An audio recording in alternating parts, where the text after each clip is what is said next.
오늘도 레전드 채널을 방문해주셔서 대단히 감사합니다. 시연통쾌 감동 눈물 레전드 사연 바로 시작하겠습니다. 안녕하세요. 정말 저에게 너무나 믿을 수 없는 엄청난 일이 벌어져서 이렇게 제보를 하게 되었습니다. 저는 남편과 대학교 봉사 모임에서 만났어요. 한여름에 바람도 안 불어서 땀이 뻘뻘 나 사람들이 다 지쳐있을 때 남편은 한쪽에서 장애아동들이 쓸 기저귀랑 물품들을 혼자서 나르고 있었습니다. 누군데 저렇게 봉사를 열심히 하지? 하고 궁금한 마음에 슬쩍 가서 쳐다보았어요. 그때 남편은 저와 눈이 마주쳤고 씩 미소를 지었습니다. 그 미소에 제가 홀딱 반해버린 거였죠.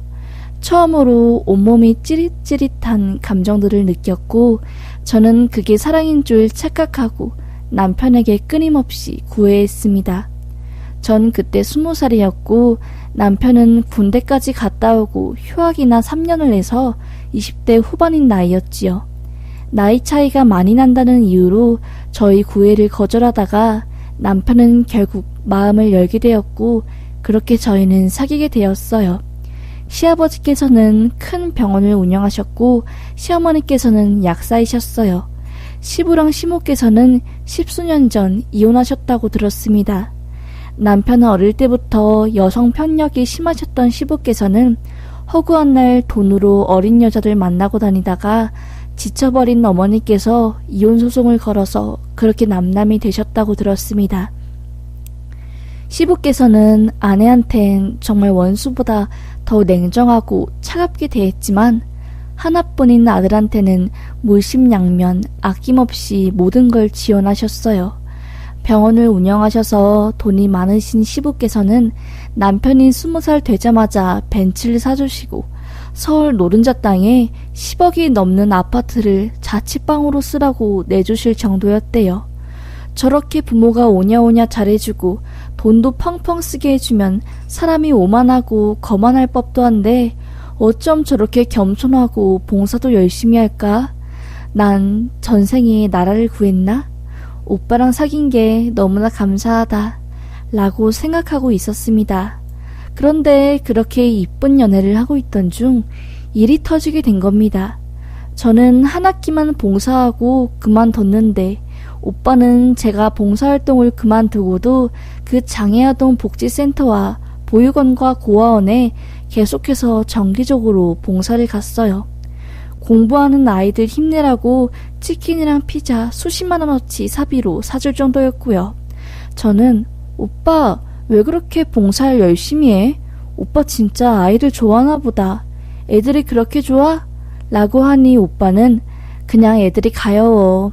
부모 없이 아등바등 사는 게 안쓰러워서 잘해주고 싶네. 그리고 난 아이들 있는 곳으로 봉사 가는 게 내 유일한 삶의 힐링이야.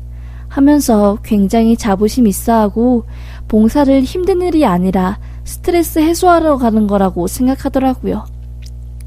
오빠 참 대단하다 생각하고 봉사하는 걸 응원했지요. 그런데 하루는 오빠 얼굴이 완전 눈탱이 밤탱이가 돼서 나타난 겁니다. 저는 물었죠. 아니 오빠 도대체 어떻게 된 일이야? 누가 그랬어? 아니 어제 봉사 간다고 하지 않았어? 거기서 무슨 일이 있었던 거야? 라고 묻자 오빠는 우물쭈물 하더라고요. 아 뭔데 빨리 말해보라고. 누가 오빠 때렸는데? 라고 하자 오빠는 그게 봉사 갔다가 거기 좀 말썽 피우는 남자애가 대들어서 한마디 했더니 주먹을 날렸네. 다른 건 다 괜찮은데 입 안쪽이 터져서 좀 쓰라리다. 나 앞으로 봉사 못 가겠어. 그냥 이제 봉사 안 하고 주변 사람들이나 잘 챙기려고 하는 겁니다.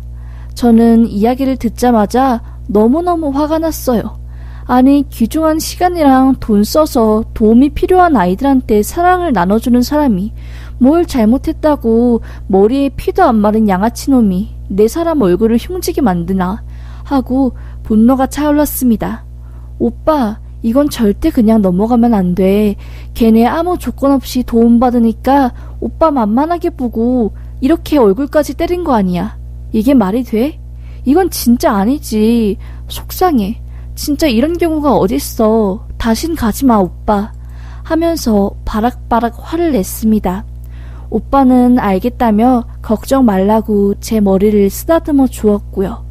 그 후 제가 학교를 졸업하고 취업을 하자마자 오빠와 저는 결혼하게 되었습니다.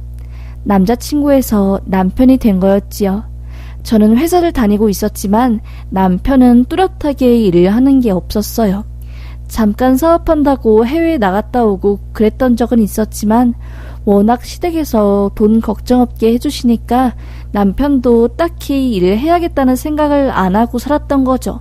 시부에게 증여받은 남편 명의로 된 원룸 빌라랑 이것저것 건물 관리하는 정도였습니다. 넉넉하게 자라서인지 남편은 굉장히 자유로웠고 혼자만의 시간을 꼭 필요로 했습니다. 낚시 간다며 1박 2일로 집에 안 들어오거나 혼자 지방에 2박 3일로 지방에 내려가고 싶다 하며 집을 비운 적이 많았어요. 처음에는 이해가 안 되고 왜 결혼을 했는데 집을 비우나 싶어서 섭섭했는데 시간이 지나니 그냥 원래 저런 사람이구나 생각하게 되고 오히려 저도 자유시간 가질 수 있으니까 좋더라고요. 그렇게 지내고 있던 중 남편이 바다낚시 포인트 갔다 온다고 집을 하루 비웠어요.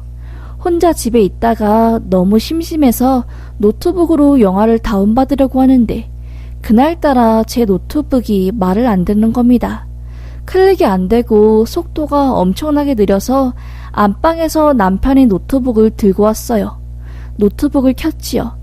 원래 남편 노트북 항상 비밀번호 잠겨 있는데 며칠 전에 랜섬웨어 관여되고 노트북을 싹 다 초기화했는지라 비밀번호를 설정하지 않았더라고요. 그렇게 남편 노트북으로 한참 영화를 고르고 있었는데 때마침 제 네이버 아이디에 있던 영화 포인트들이 생각난 겁니다. 오케이, 그걸로 봐야겠다 하고 네이버에 들어갔는데 남편 아이디가 자동 로그인 되어 있더라고요. 그러면 안 되는데 순간 궁금해진 겁니다. 남편 메일함을 몰래 들어가서 구경했는데 뭐 아무것도 없더라고요. 다 스팸 메일뿐. 그러다 클라우드 사진첩에 뭐 없나? 하고 클릭했는데 그걸 보자마자 온몸이 굳어버렸어요. 남편의 클라우드 비밀 사진첩에는 정체불명의 앳된 여자애들이 원룸 같은 곳에서 이상한 포즈를 취하고 있는 사진들이 수백 장 있는 겁니다. 이게 뭐야? 대체 뭐지? 너무 이상한데? 불법 아닌가? 하면서 소름이 끼치는 겁니다. 노트북은 초기화가 되어도 네이버 클라우드 안에 있는 사진첩은 전혀 영향이 없었기에 그대로 남아있었던 거였죠. 그런데 이상한 게 남편의 사진첩 안에 있는 여자애들의 얼굴이 너무나 익숙한 겁니다. 어디서 많이 본 것 같은데 기억이 안 나는 겁니다. 내 착각인가? 그런데 이 사진들은 다 뭐야? 남편 또 이상한 사이트에서 다운받아서 저장한 건가? 이런 취향인가? 아, 정 떨어져 역겹다. 이 포즈, 자세들은 다 뭐야? 오씨 하고 그냥 팍 꺼버렸어요. 한참 동안 너무나 기분이 나빠서 맥주 3캔을 연달아 마시고 잠에 들었습니다. 다음날 늦은 주말 오후가 돼서야 잠에서 깼어요. 남편은 벌써 집에 들어와서 골아 떨어져 있더라고요. 남편 클라우드 사진첩 본 걸 말해야 돼 말아야 돼? 괜히 물어봤다가 자기 아이디 왜 뒤졌냐고 욕 들으는 거 아니야? 그냥 말하지 말아야겠다. 아, 남자들이 다 그렇지. 이상한 사진 보면서 욕정 채우고 그런 거 아니겠어? 라고 생각했습니다. 저는 남편 속옷과 제 속옷을 손빨래하려고 뜨끈한 물을 받아두고 남편 가방에서 하루 동안 묵혀있던 속옷 몇 장들을 꺼냈어요. 워낙 사람이 깨끗해서 1박 2일로 낚시를 가도 속옷을 몇 장이나 챙겨가거든요. 남편 속옷이랑 제 속옷 물에 넣으려고 하는데 남편 속옷에 분홍색 공주 모양 스티커가 붙어있는 겁니다. 이게 뭐야? 하고 스티커를 떼려고 남편 속옷을 보는데 속옷 안쪽에 볼펜? 분필 같은 걸로 엄청 조그맣게 살려주세요 하면서 옆에 연락처가 적혀져 있는 겁니다. 순간 눈을 의심했어요. 예전부터 남편 속옷을 직접 손빨래할 때 볼펜 자국 같은 게 물에 번져서 보라색이 되어서 빠는데 엄청 힘들었거든요. 그게 전부 제가 모르고 지나쳤던 SOS 신호였던 겁니다. 그냥 지나치기에는 너무 기분이 이상해서 남편 속옷에 있던 핸드폰 번호를 저장한 후 남편 몰래 복도에 나가서 전화를 걸었어요. 받지 않았습니다. 그럼 그렇지 하고 집에 들어가려고 하는데 문자가 한 통 온 겁니다. 혹시 그거 보고 연락 주신 건가요? 라는 겁니다. 화들짝 놀라서 속옷이요? 네, 맞습니다. 어떻게 된 거죠? 누구시죠? 통화 가능한가요? 라고 묻자 전화가 오더라고요. 저는 물었죠. 남편은 와이프 되는 사람인데 남편 낚시 갔다 와서 속옷 빨래해주려고 하는데 이상한 글씨랑 번호가 적혀 있어서 그냥 지나치는 건 아닌 것 같아서 연락드렸습니다. 무슨 일이시죠? 라고 하자 갑자기 제 목소리를 듣자마자 앳돼 보이는 여자 목소리를 가진 사람이 흐느껴 웃는 겁니다. 연락 주셔서 너무나 감사해요. 제가 몇 개월 전부터 속옷에 몰래 글씨 써서 도움 요청한 건데 정말 감사합니다. 제발 제 이야기를 들어주세요. 지금부터 제가 하는 이야기는 한치의 거짓말도 없어요. 믿기 힘드실 테지만 믿어주세요. 라면서 충격적 이야기를 꺼내는 겁니다. 저에게 도움 요청을 보낸 여자는 남편이 저와 연애할 시절부터 봉사 갔던 보육원에 있던 학생이었답니다.